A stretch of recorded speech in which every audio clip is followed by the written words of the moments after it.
or in the expanded learning world or some other format where you get paid to do that, or it's just because you work with kids because they're your grandkids or your neighbor's kids or your own kids. It really doesn't matter. Or maybe you work for a nonprofit like the Boys and Girls Club or some other place that their mission is about working with kids. This is a place for you because with the work that we've done, the doctor and the coach over the past multiple decades, we have learned a lot. We've learned a lot about things to do and things not to do. And so we're here to share that with you. And so I'll introduce you to the coach because that's not me. I'm the doctor part of this, but I'll introduce you to the coach and let him introduce himself to you. So Brett, take it away.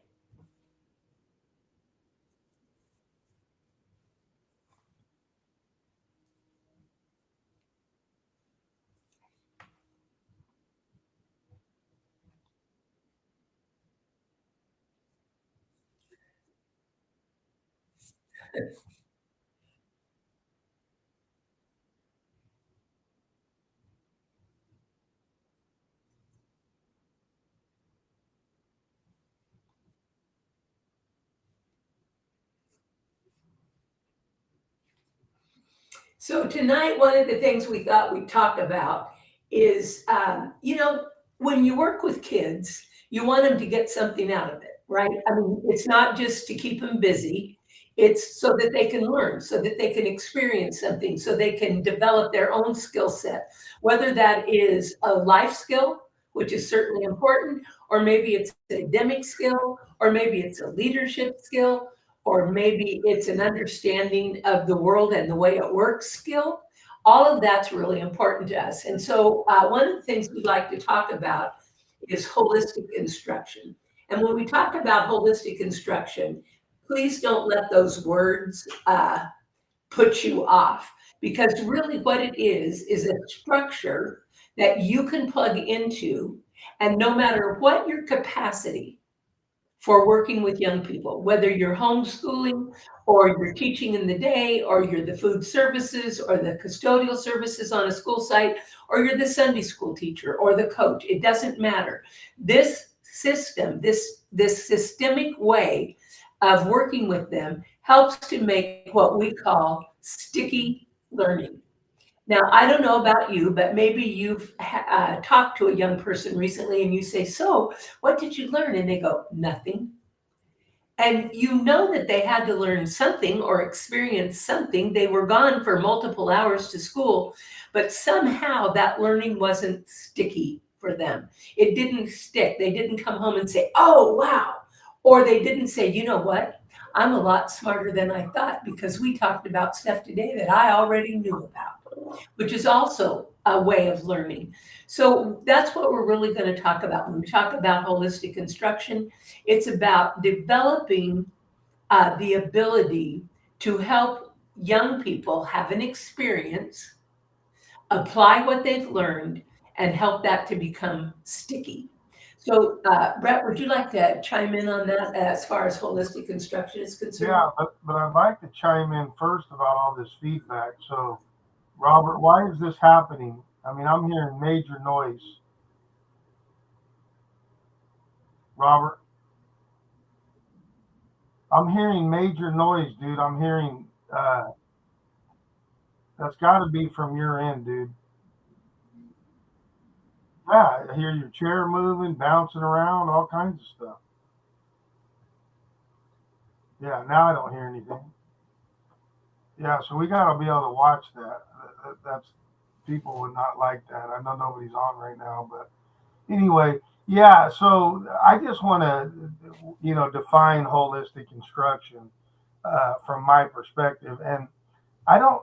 We create a lot of things, me and you, Grandma, but I don't remember if we created this. I know that what I'm saying by that is that there's the buzzword of holistic instruction, but we created something that was what we call holistic instruction within our Nifty Nine.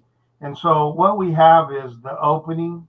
And so in the opening, there's two parts, and then in the content, there's two parts, and then in the closing, there's two parts. So in the opening, we say, state the objective. Okay, so hey guys, we're going to make a peanut butter and jelly sandwich. And so part two of the opening is you're going to find out what their prior knowledge is, because that's going to engage their mind. They're going to start thinking about that. And you can do it in a variety of ways. You can do it as a whole group. You can say, hey, think to yourself and then share with a partner. You can partner up right from the beginning. You can do inside outside circles. There's a bunch of different ways to get them going and get the juices flowing. So that's the opening, and that's the two parts there. State the objective and then find out what they know about it. Then you have the content piece, which is also two parts. The first part is teaching, educating, instructing, demonstrating, explaining, right? Whatever it is going to be. And then the second part of the content is you let them practice, right? And so for the younger ones, we may want to go 1v1. Okay, everybody, let's get out your, the bread and put it in your left hand if you're right-handed. And now if you're left-handed, put it in your right hand or whatever. Be a little bit more instructive and more step-by-step. And maybe even not just 1 to 2 to 3 to 4. You may have to go from 1 to 1.1 to 1.2. Just depends on your class. I don't really like to say that by age because, as we know, there's some first graders that are super sharp and that could probably teach the class. But you get what I'm trying to say. And so then what would happen is I would, say, okay, let's put the peanut butter on the left side, and then let's go ahead and put the jelly on the right side, and let's put it together. Whatever my teaching is going to be, right? And then we go back to their prior knowledge. Now, you remember little Johnny said that his mom used to cut it in force.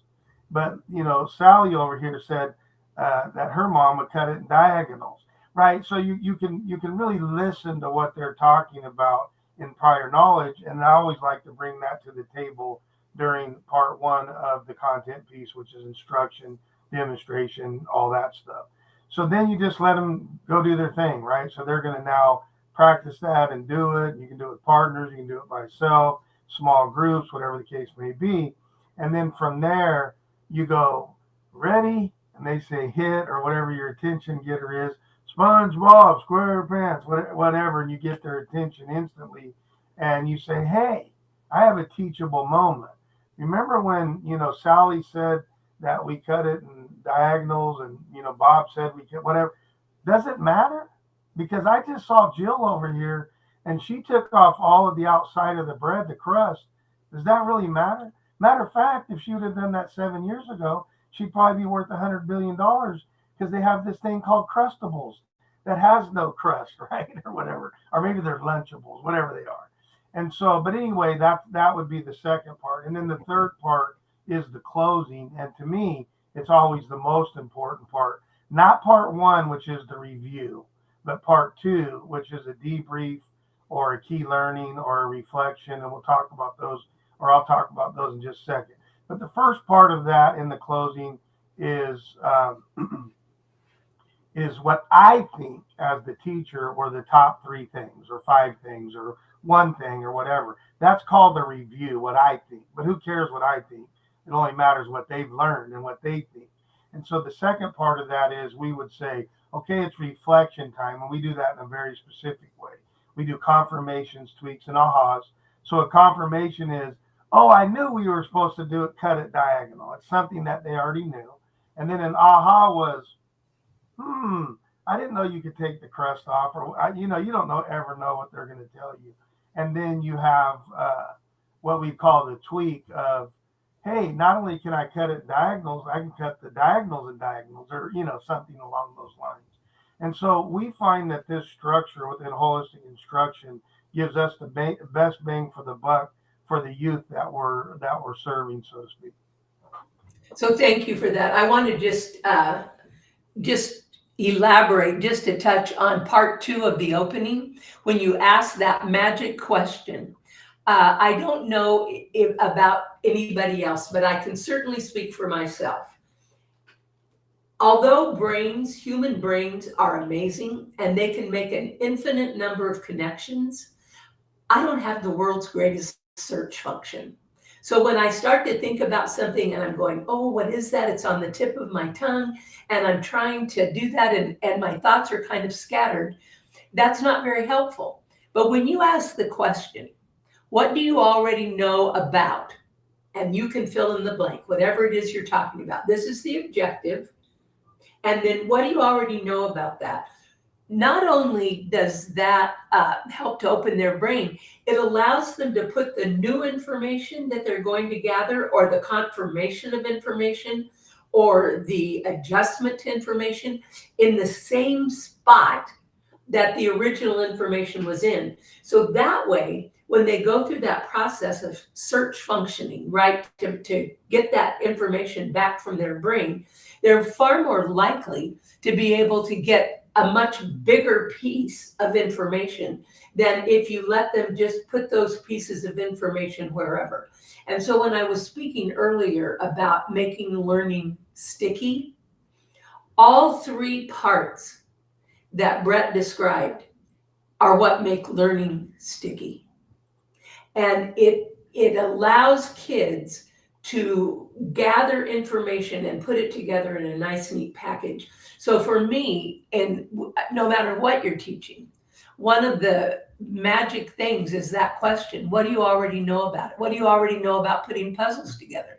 What do you already know about getting along with so-and-so? What do you already know about homework assistance? What do you already know? Because we like to think that they're blank slates, but they're not. Kids know a bunch of stuff, and all we need to do is trigger that so that they can learn. So I just think that, and I think that that's a really nice way to say it: 2 parts of opening, 2 parts of content, 2 parts of closing. Because if you do those 6 things, you will be very successful in what you're trying to help kids learn how to do. So, Brett, do you want to say anything more? Shall we see if Robert has a question for us? Well, just real quick, it's a known fact that the way that we used to learn back in the day was not by Sesame Street telling us about our colors or shapes or numbers or whatever. It was the debrief afterwards, or it was the reflection afterwards, when Grandma would sit you on the lap and say, "Hey, what did you learn today?" So what I notice with when people teach, they don't leave time for that at the end, and so that would be my number one thing. And so I think the prior knowledge and that they kind of go hand in glove to 1, 2, 2, 1 as far as importance. I certainly agree.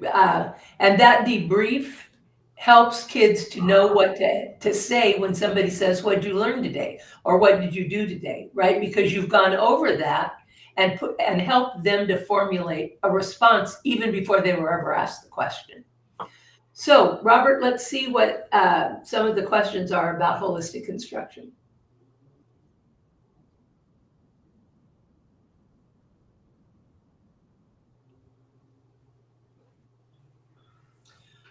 I think the biggest benefit for youth is that it makes the learning sticky. It makes learning be a way for them to really identify. And Brett, I wonder if you'll elaborate a little more on the idea of confirmations, tweaks, and ahas, and why that's important for kids to go through that process. Yeah, so we do it basically in 2 ways, and so we try to do as many reflections in a day as possible. And so at the lowest level, you can do thumbs, right? How are you feeling? You can do thumbs in this way and that way, so on and so forth. But what we like to do regularly is are these confirmation tweaks and ahas. And so a confirmation again is just something that you already knew, but it makes it really solid, so to speak. So let's say that I knew it didn't matter with the PBJ story. It doesn't really matter whether you cut it in diagonals or in fourths or cut it in half or whatever, because it's all going in the same spot and it'll eventually go out the same spot, so to speak, right? And so that would be a confirmation, but it makes you feel good and it gives you some validation because you're like, oh, I already knew that. And you get to, pat yourself on the back, what we call celebrate, right? And then with the tweaks, you're like, that wasn't like all the way something that I didn't know. It wasn't the aha moment where I'm like, I never thought about that a day in my life, but it was a tweak to what you already knew. So you get to still feel good, pat yourself on the back, and it's just a small tweak to what you already knew. So in the PBJ story, we could say that a tweak was that with the butter knife, you could actually use both ends of it, and it'll cut that sandwich. Right now, the better end is the perforated or whatever they call that end, where it has the little teeth. But you could actually turn it the other way and go as long as it's not toasted, right? So there's all these little nuances in there, and they just have such a great time talking to each other about those things, and then we can always share out as a large group as well. And then of course the other one is we call it the Lipton tea moment. You guys won't know about that because you aren't as old as Gma and I, but they used to have a commercial back in the day where there was Lipton tea. I don't even know if it's still around, and they would go oh, and they'd fall into the pool, so to speak. And so that's just something you've never ever thought about before. And I was like, man, as an example, when I was looking into baptism, I thought you could be sprinkle baptized. And I'm not trying to get into religious stuff around here, so don't throw nothing at me. But when you actually look at the Greek word in there, it means to immerse and to come out. I was like, that's an aha moment because I was sprinkle baptized as a teenager. So I think that, when you talk to them about that, then they start becoming the person that's running around saying, confirmation, confirmation, confirmation, tweak, tweak, tweak, and it becomes very fun and the learning just goes up tremendously. I think that that's so true. And then you can have them cluster up, right? And talk about those aha moments or talk about the tweaks because everybody's tweak will not be the same. Everybody learns differently. And what's majorly important to student A may be not even a blip on the screen for person B. And yet when they get to talk about that, that will be another tweak to their learning or another aha because they go, oh, well, I never thought about it the way you're looking at it. So I think that the advantage for kids is really to help solidify their learning. Because too often, and I think you mentioned it at the very beginning, Brett, when you said, we just don't leave time for the debrief. What we do is we do the lesson and we barely get through it because we probably overplan too much to do. And we're not able to watch the time. And so then it's like, okay, clean up and now we're gone.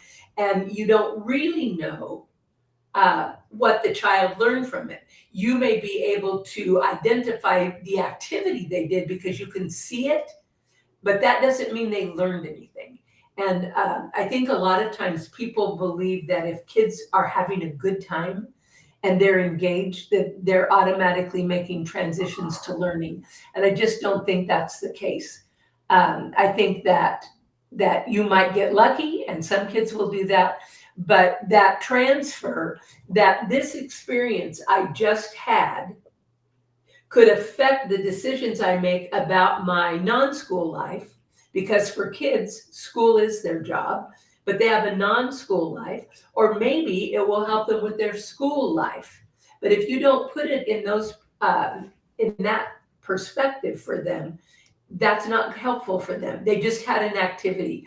I know I was observing in a class and the kids were making towers out of straws and painter's tape. And the challenge was to make a freestanding, and they set up this criteria. They talked about it. They decided that it had to be freestanding. It had to be at least 12 inches tall, and it needed to hold some sort of a ping pong ball or maybe a small rubber ball on the top when they got finished. So everybody agreed that those were going to be the criteria for success. And of course, they were really engaged and they were doing it. And if they put together their structure and it didn't hold, then they put on more straws and more tape. And they were very, very engaged. But when at the end of it, there was no debrief, there was no opportunity to have learned anything other than, if it doesn't work, put on more straws and tape. And so the question becomes, what is it that you wanted them to learn in the lesson? Or was it that you just wanted them to be active and look like they were engaged? Because I really think we have to focus on what is it you want them to walk away with as far as the learning is concerned. So I don't know if you want to add to that, or should we move on to another question with Well, I'll Robert? just add the other two parts to it too. So we've talked about the review as what you think as the teacher is the most important. Then we talked about doing a reflection. Now we do two other things that gets them to really start thinking as well. And so one of those we call a debrief. And so we say, what was your key learning? We usually do that once a day because it takes a little bit longer. What was your key learning today if you can only pick one? The next thing we do is we say, how might you use that in your personal life? And the kids go, what's my personal life? And I say, anytime that you're not in school or you're not in after school. So anytime outside of that. And so they go, oh, okay. So, they say my key learning was dot, dot, dot.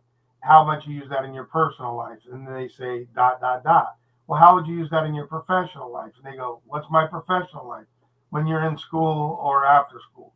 And so they go, okay, dot, dot, dot. And then we twist on them a little bit and we say, now, will you make a confirmation, a commitment to us that you're going to actually use that key learning within 24 hours? And then we put a date and a time frame to that. So we find that really solidifies the learning and ties it down. Another way that we can do that is through what we call downright diagnostics. And so we say, what did you like? What did you dislike? And what are you undecided about? Or you could say, instead of dislike, you can say challenges. So with likes, they tell you what they liked for the day. How will you celebrate that? Are you going to pat yourself on the back like we talked about earlier? Are you going to give yourself a high five? Are you going to go pop a Jolly Rancher? Don't pop too many Jolly Ranchers. But what is it that you're going to do to reward yourself or celebrate that? And then if it's something that you did not like, a dislike, or a challenge area, then what you can do is ultimately what we call pivot or adjust from that. Make an adjustment, do something different next time so that you can turn it into that like, because it's a lot more fun to celebrate than it is to beat yourself up over how you might adjust or to pivot. And then the last one is what we go as the undecideds. And on the undecideds, we say we don't do long maybes and we don't do undecideds. So we either going to make it a like or a dislike. So we just start questioning it. We call it quizzing questions. So we're going to question to see, why is it that I don't like it, or that why is it a dislike or a like? And so those are the other three ways that you can do it. So we've now given you 4 different strategies, whether it's thumbs up, I don't throw the review in there, but I do throw the reflection in there, the debrief in there, and the downright diagnostics in there, so that gives them a lot of different ways to do the same thing, and that solidify their learning. Absolutely, absolutely, and it's critical because I say to people, if you just want to know something, if you're a knowledge monster and what you want is to just know stuff, then you better figure out how to get on Jeopardy, because Jeopardy is about what you know, what you can remember that you read or whatever. But the rest of the world wants to know what you can do with it. And so it's really important in the debriefing that you help kids connect that dot. Oh, I learned this and I could do this with it. And that's a key part of applying what they know, which is a key part of learning, the reason you learned it to begin with. Okay, so Robert, how about another question?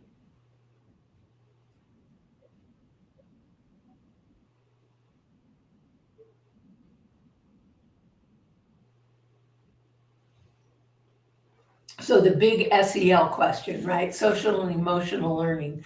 Um, I think that SEL, which is social and emotional learning, SEL is a mindset and an approach. Then there are skills that you learn in SEL that can actually be a curriculum that you teach. But I think a lot of times people say, oh, well, we do SEL every Friday from 2:30 to 3. Well, I think the purpose of SEL is that approach, so that you're creating an environment that is socially and emotionally accessible for kids and it feels safe to them. And that you're going to do every minute of every day that you're with them. And so there are strategies around the approach. And then there's the actual content. So, for instance, one of the things that, in order to be socially and emotionally aware, you need to know who you are. You need to know what you enjoy doing, what your strengths are, what you can bring to the table, what things you'd like to learn that you're not very good at right now, but you'd like to learn. What sends you over the edge, right? What are those things that trigger these negative responses? And do you tend to react or respond? A reaction happens right now without any thinking. A response happens after you've thought it through. So those might be skills that you want to teach on Friday from 2:30 to 3:30. But your approach of making sure that the environment is socially and emotionally safe for kids is something that you're doing every minute that you're with them. And you do that by helping them understand that mistakes are not the end of the world. So, one of the things that I've seen happen before is that kids get so stressed out because they got a D or an F on something. And when you stop and you ask them, what does that mean? When you got a D or an F on an assignment, what does that mean? Oh, it means I'm stupid. It means I can't do anything. No, it means that you got a D or an F on the assignment. And what you need to do is learn from that. Okay, so maybe I should have spent more time studying. Maybe I should have done some more practice, right? But if I make you feel like if you didn't do well on every single thing, that you are somehow less than because of that, then I'm not creating an environment that's safe for you. And if the environment's not safe for you, you're not going to learn. So I think that it's about setting up your space overall, and then also realizing that there are certain specific skills that you can teach. You can teach people to become more self aware. You can teach them to manage themselves and give them strategies for when they're upset and would like to just react rather than respond. You can give them strategies to tone that down so they can respond. You can teach them things about how do you build relationships with people?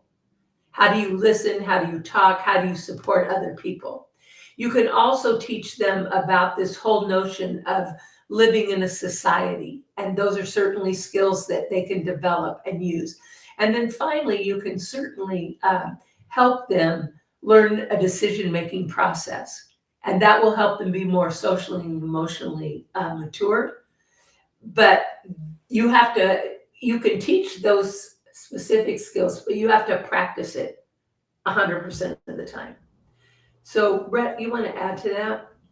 Yeah, so let's take them one at a time. So the first one was how do I integrate physical, right? The physical. And so to me, it's funny because we create a bunch of systems and model cycles, you name it. We call them like mainstay mechanics or back basics or different things of that nature. And me being a PE teacher and a coach, the physical, I didn't really have to worry about, right? Because they were being physical all the time. But to be mindful of that physical, we have a system that we call holistically hailed, and in that we have habitual health, and it talks about these three things. It talks about physical, emotional. Robert asked a question that was, I think he said intellectual. We call that mental, but it's roughly the same thing. And so just to kind of outline that to begin with. And so with the physical, what I do is you can do inside outside circles, you can do scatters, but right, you don't just have to sit at your desk. Even if you have a good setup and you're set up in a U or a circle, you can have them stand up and where they face each other, inside outside circles, and then somebody's moving, maybe the inside moving and then the outside, so on and so forth. And you can ask them questions on that, or just scatter. Scatter means you just go wherever and then you find another partner. So that makes the learning physical. The second part is the emotional. And what I like to be able to say with that is that you can do the journaling, and we kind of already covered that in self-reflection too, that you're just thinking about your thinking or metacognition, where you're just thinking about, the way that you're feeling, in this case, emotionally speaking. You can write it down, you can count to 10, you can have different strategies that will lower the anxiety levels and so on and so forth. And then the last one, intellectual, or what I would call mental, so to speak, is I like to use collaboration for that. We talked about how you can, partner them up, think, pair, share. You can do small groups. You can cut the groups in half or the entire group. I know that when I used to coach, the discus or the shot put, I said, okay, everybody spin around as fast as you can. And they would all eventually fall down, right? Because they'd get dizzy. And I go, okay, is anybody going to laugh at anybody? No. You're all going to fall down at one time. It may be in the biggest meet, it may be in practice, it may be in whatever. Who cares? I said it's about getting up, right? That's what's important, is the getting up. So I would just tell them, what's there to be embarrassed about? The last time I checked, there was only one perfect person, and his name was not yours. I think his name was Jesus, right? So if you're not Jesus, don't worry about being perfect. You can strive for perfection if you want. It's unattainable, but you can strive to be the best, and that's great. I love that. But in the same breath, you will you will fall down, you will get knocked down, and it's more about getting up, and that's what true character is about. The other thing you were talking about, sure, self-awareness. We also, GMA is a curriculum expert. She doesn't like when I call her the Michael Jordan of curriculum and stuff, but that's who she is. And she created a 120-hour course. And part of that first 20 to 30 hours is sure self-awareness, because we find that a lot of people don't know themselves. So I have what I call and deem an echoic ear. And that's like a photographic memory with my ear. So I don't have to be looking at you to learn. I can just listen.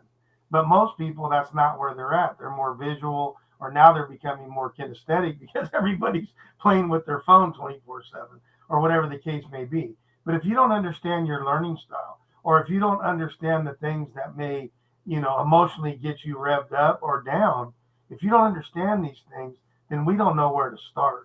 And if you don't know where to start, we have a problem, just like in the 12-step program for Alcoholics Anonymous. Step one is, hi, I'm an alcoholic. That's called awareness. And if you can't get to step one, you can't go through the other 12 steps, so to speak. That's for sure. And one of the things that I have found with a lot of young kids is that they have a very limited vocabulary when it comes to describing their emotions. They're either happy or they're mad.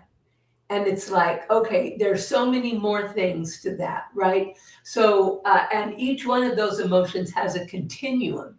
So, for instance, I could be mad about that, and maybe more intense than mad is angry, and maybe more intense than angry is enraged, right? And so, where are you on that continuum? Did you know it was a continuum in the first place? And probably not. And then where are you? Are you from 1 to 3? Are you from 4 to 6? Are you 7 to 10? Where are you on that?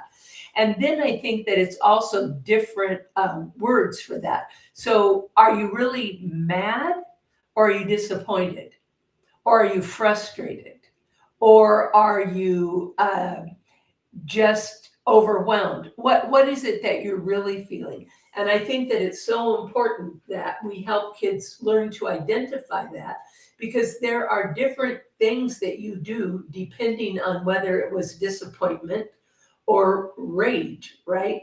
And so what are some of those strategies and things that you can do with kids to help them really start to identify emotions? And there's a great Dr. Seuss book that's called My Many Colors. And he talks about, and he associates a color with the feeling.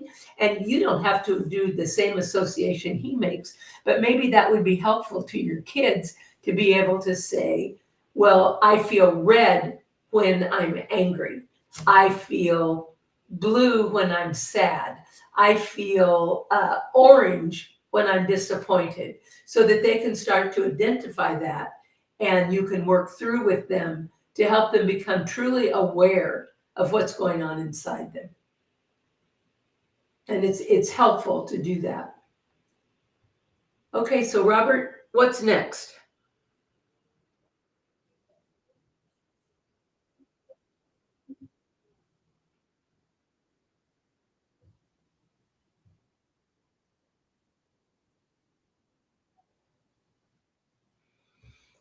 I think that we've probably identified quite a few of those, but I do think that I think it's important first that you understand the gamut of social emotional learning. It starts with self awareness, and then it moves. Once you're aware, then it moves to being able to manage your impulsivity and to pull yourself back and be able to say, I can take a breath. So we teach kids that strategy of count to 10 or take a deep breath.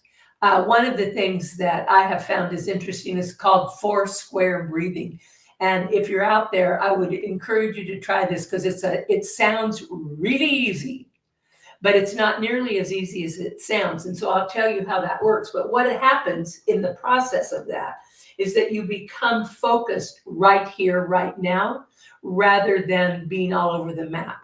And it's a really good strategy to help kids to calm down or to put into their calm down routine. But this is how it goes if you want to try it with me. So what you would do is you're going to inhale through your nose, and you would inhale to the count of 4. Now, that sounds real easy, but what we usually do is inhale to the count of 1, right? Maybe 2. But you have to try and keep inhaling for the count of 4. And then you would hold your breath for the count of 4. Then you would exhale for the count of 4. And then you hold that for the count of 4. So this is how it would go, but it's a great strategy to help kids. It's more than just counting to 10. It's more than just taking a deep breath.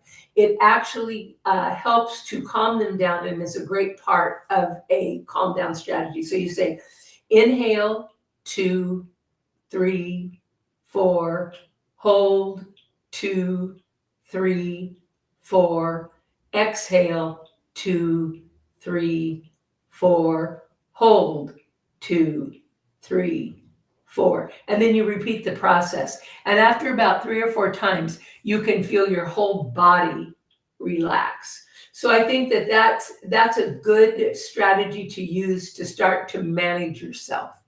And then it's about relationship building. And Brett, I'll let you talk about the 3 things to do. Well, actually, there's 3 plus 3, but at least the first 3 things to do to build a relationship. Yeah, so remind me if I need to come back to that, but it's time, care, belief, but I can explain that a little bit more in detail.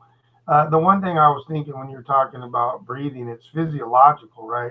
It's known that if you're doing that, and I told you the other day I was listening to some kind of sermon, and the guy goes, "How do you say Yahweh?" And he goes, and so it's Yah on the inside and Way on the outside. And I was tripping out on that because I'm like, because it's a hard word to pronounce, right? Because if you take a look at it, there's no vowels in there, right? So to speak. So, or not so to speak, period. So how do you do that? But anyway, I wanted to say that before I forgot. The second thing is too, before I get to time, care, and belief. So we were the ones that created morning meetings, by the way. We just happen to call it OTJ. And so what we found is that right when they come in from wherever they're at, if we give them 5 minutes, sit in a circle or stand in a circle, and we do what we call OTJ, where you can talk about anything personally or professionally that's just on your mind. And of course, at first it's silence, and then it goes to where it's just praises. Oh, I like Jill because she has pretty hair. And then Jill looks at, Betsy and says, well, I like Betsy because she has pretty eyes and whatever. But what you'll find over the course of time is uh, that there's some things that the kids can really open up about and get it off their mind. Because we talk about monkeys a lot, right? You don't want a bunch of monkeys or bricks on your back. So if you can get those things off, especially right from the beginning, of the class or maybe a transition or whatever, then that's a hugely big deal. And the way that you can start doing that is going back to relationship building. So another thing that I was thinking of, I was like, okay, I want a relationship with God. This was years ago. And I said, how would you really do that? Because I'm a systems guy. I think about everything in systems. And I go, okay, well, how did I do that with my wife? And I go, okay, relationships. Well, you spend time with them, right? And so, well, I was on the phone with my future wife at that time, but I talked to her on the phone. I talked to her in person. Or if you want to go biblically speaking, you would say, I read the Bible, I pray, I witness, I go to church, I go to Sunday or Sabbath school, right? You spend time. Well, of course, right? I have a great relationship with Cindy Zana. She's my mom. We spent a lot of time together, both personally and professionally. So when you have that kind of time that's spent, that's a big deal. So then the next one is what? It's that you're going to care for them. Now, care without enabling. So that means you're going to get things done for them. If somebody asks you something, you're going to get it done. And that shows that you care for them. Now, if they're asking you to do something that they can do on their own, like a kid's asking you to, put on his backpack or something, he can put on his backpack, then now you're enabling, right? So you're going to get it done for them, so to speak. And then the last one's real simple, belief. If I'm with you and I'm talking to you, I believe in you. When I walk away for good, I don't believe in you anymore, right? And I had told I tell a lot of the leadership group that we teach, I've done that one time in my whole career. I spent 18 months with one site director, and she just never got it. And I just was like, I'm done beating my head against the wall. I have to go away. But I remember in college, I got into it with the professor because he called it the 2%er, the 2% of the kids that just won't get it. And I said, no, that's not true. So I don't treat adults and kids in the same way, because with kids, we never know when they will get it. So we had a pretty good heated debate about that. Now with adults, absolutely. If you're of sound mind and above the age of 18, and eventually you're not going to get something after 18 months after I've trained you and coached you and mentored you and worked with you and taught you and all the above, then I may have to go bye-bye. Yes, for sure. One of my favorite examples of taking care of someone but not enabling them, right? How do you empower them to deliver? I don't know if any of you ever watched the movie Independence Day, but in the movie Independence Day, you have several characters, and one of them is Bill Pullman, and he plays the President of the United States, who just happens to have been a fighter pilot. And then one of the actors in the movie is Randy Quaid, and he's been the doofus in the entire movie. He says that he's been taken before by aliens, blah, blah, and nobody believes him. So anyway, you go through the whole movie, which lasts over 2 hours, and at the very end, for me, is the perfect example of taking care. So they come on board, and the president and a few other planes are still in the air. And they say, oh, we figured it out. At last, we know how to defeat the alien. This is what we need. And none of those folks had it, what they needed. And so Randy Quaid, the doofus character, says, I have that. And so then the Bill Pullman character, who's the President of the United States, does what he needs to do to enable Randy Quaid to deliver the payload. And so he says to the fighter pilots, come on, boys, let's plow the road. And then Randy Quaid's character was able to deliver what only he could deliver. And I think that whole notion of plowing the road, that if the person can't plow it for themselves, then we help plow the road, but we don't take away the action and the final delivery from them, because they can do it if we just help them set up the situation so that they can. So I don't know if that story resonates with anybody else, but if you want to watch it on the movie, it's probably in the last 3 minutes where it finally comes to that point. So yeah, I think that time, care, and belief really matters. And we have to demonstrate that for people all the time. So do you have anything else you want to add to that, Brett? Or are we ready to move forward? No, we can move forward. Okay, is there another question, Robert?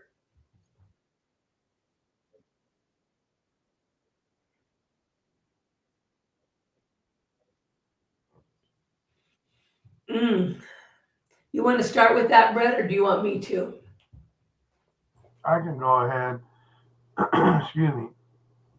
So I think that the first thing is talking in touch points. So we call touch points, they're parables, stories, quotes, different things of that nature. And so to me, when you look at, trying to get to multiple intelligences through storytelling, through music, through visual aids, through hands-on activities, through, right, as many as you can. So we talked about the learning styles, at the beginning, and then the learning modalities as well, right? So there's the audio, the visual, and then the kinesthetic, and then so you're trying to be able to do as much of that as you possibly can.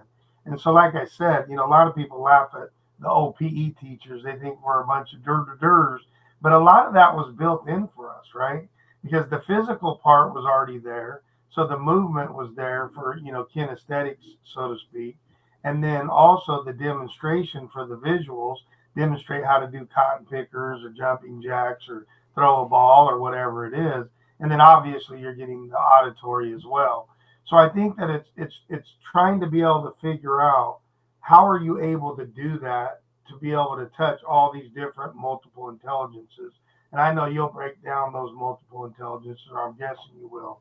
As the doctor, I'm not that smart to be able to remember all those things. But to me, that's important. And one last thing is that in our businesses, we call them multiple mediums.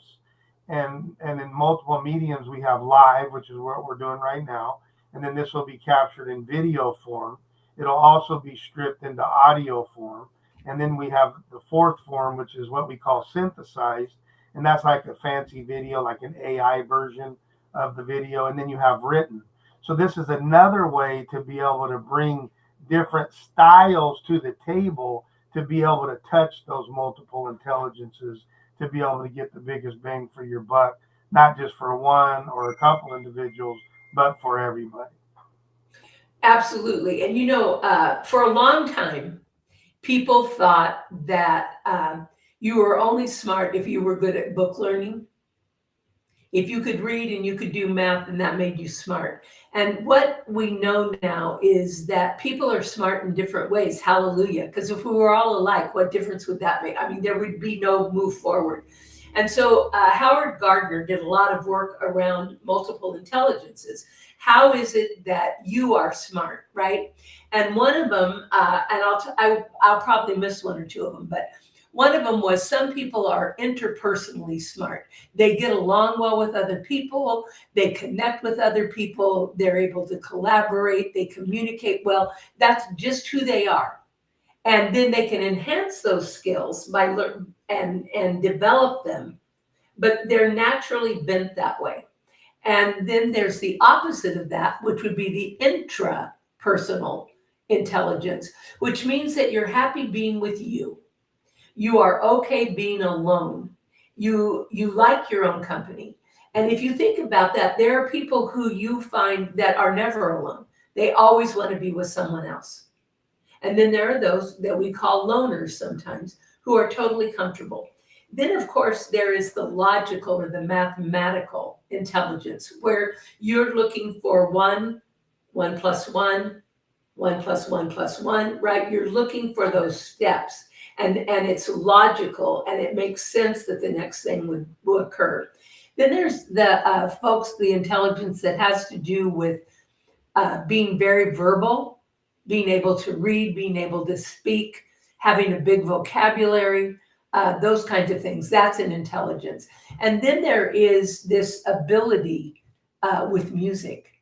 And what we've discovered is that music for a lot of people is really important. If I learn a song, so I remember when I was 7, we went on a long vacation, and there were four of us in the front of a cab of a pickup. And by a song, I learned how to do the alphabet backwards, right? And I learned that because I could sing the song. And now when people say, oh, can you do that? Yes, I can. I can still do it. And I can either say it or sing it, but the music is what captured that for me. So there's an intelligence about music. Then there's an intelligence about your body, the athletic person, the dancer, and that's an intelligence. There's also a naturalist intelligence. That would not be my strong suit. I do not have a green thumb, but it's people who just get nature. You know, their plants are prolific. They see all of those nature connections. And so that's an intelligence. And so, like I said, I probably missed a couple, but one of two, I do know this one because I'm not good at this either. There's a spatial intelligence that you understand how things can pack or fit together. And you just see that kind of because that's your intelligence. So you need to be sure that you understand what multiple intelligences are. And then it would be probably helpful for you if you discovered what your strongest suits were.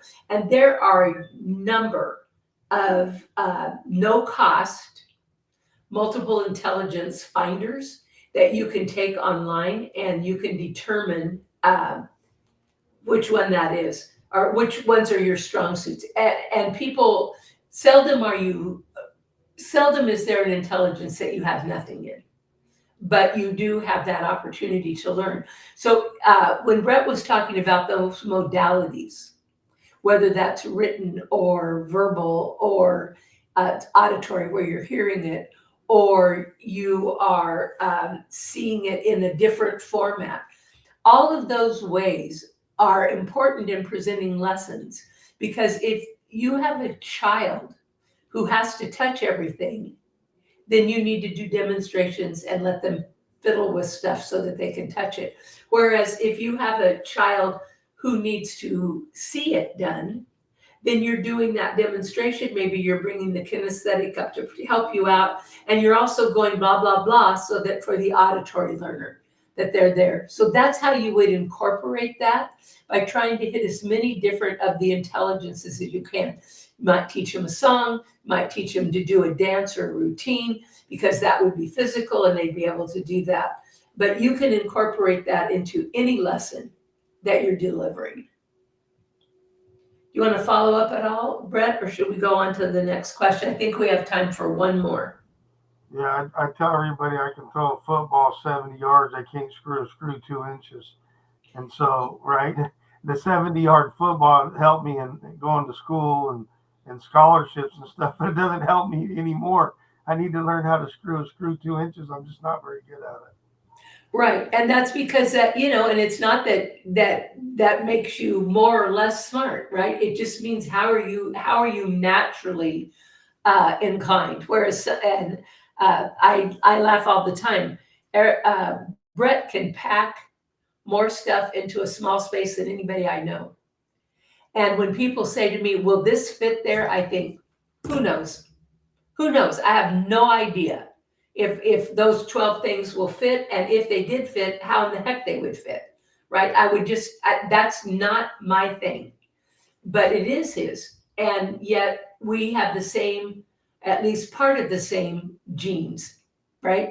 So I think we just have to be open to that so that we can catch all kids. So Robert, is there another question that we might answer?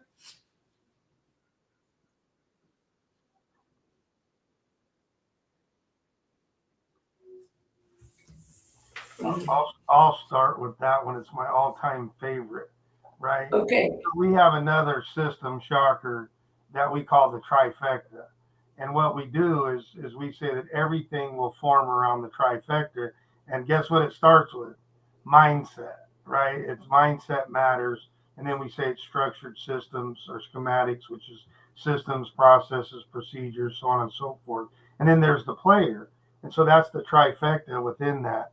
Or another way to be able to say that, as a man thinketh, or as a woman thinketh, or as a child thinketh, so he is, or so she is, or so they are, or whatever the case may be. And then I still don't know how this book made it to be very popular, but I guess because in the end, the end result was good. I think I can. I think I can. I think I can. And I tell everybody to change that too. I know I will. I know I will. I know I will. Or I know I can. I know I can. I know I can. And just while we're on it, just because it's a little pet peeve of mine, little things become big things. And so I talk about at 211 degrees, water is just water. But at 212, it boils. The greatest gold find in the history of the world was 3 feet. They sold the gold mine. The guy moved over where he was drilling 3 feet and found the biggest gold mine in the history of the world. Go talk to Olympians, and the difference between 1/100th of a second could be the difference between a gold medal and no medal, and nobody knows you, not even an olive branch. Or my all-time favorite as of recent is save your money. No, don't save your money. Invest your money. Saving your money is around 2, 3, 4% if you're lucky, and yet we're going backwards at 14%. Last I checked on simple math, 14 minus 4 means you're going backwards at 10%. But if you can invest your money to where you're getting that 12, 13, 15, 17, 19, 20%, go Bitcoin. If you can do that, right, then you're going to be able to create that arbitrage, so to speak. Yeah, I think that all of that is true. There's a saying that says, if you think you can, you can. If you think you can't, you can't. Either way, you'll be right. And that's part of it. And what goes on between your ears is important. And there is a fixed mindset. There's an open or a growth mindset, and then there's a benefit mindset, and that's kind of the continuum. So if you have a fixed mindset, what you say is, this is what is, there's nothing I can do about it. No, there's no choice, there's no effort, there's nothing that I can do that's going to make any difference. This is just the way it is, and that's the end of it. So therefore, you think you can't, and you can't. Then there's a growth mindset that says, I think it's possible. I think I could work. I think I could do what Malcolm Gladwell calls my 10,000 hours of practice. And if I put in that effort and energy, I can do that. I can make a difference in my own life. I have agency and I have choice. And so that would be this growth mindset. But there's also, beyond that, a benefit mindset that says, you know what? I can learn and grow, and I can send that out into the world, what I've learned, and I will help others to learn the same. We can all benefit, and I will benefit from their experience, and they can benefit from my experience. So when we're looking at this whole notion of mindset, I think that we underestimate how powerful our minds are, and it's easy to say, I can't, or I'm not able to. And to be able to jump that chasm between I can't and I can is sometimes, it's blocked by what you're thinking in your head. So I don't know if you want to say anything else, but that's... The only thing is, so Robert, what's this frantic cooler? It says best viewers on all that VWR boost. What is that?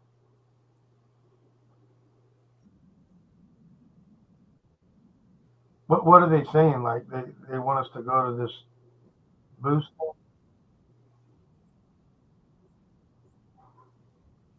Gotcha. Oh, okay. Because I was going to be like, hey, thanks, frantic cooler. But if you're a bot, I'm saying not thanks. Exactly. Well, I think it's 7 o'clock, which means it's the witching hour. So thanks for joining us. We'll be here next Tuesday as well from 6 to 7, and we hope to see you then. Have a great week between now and then, and check your mindset. Check to be sure that you have something positive going on. And if you need to take deep breaths, do that. Become present and know that you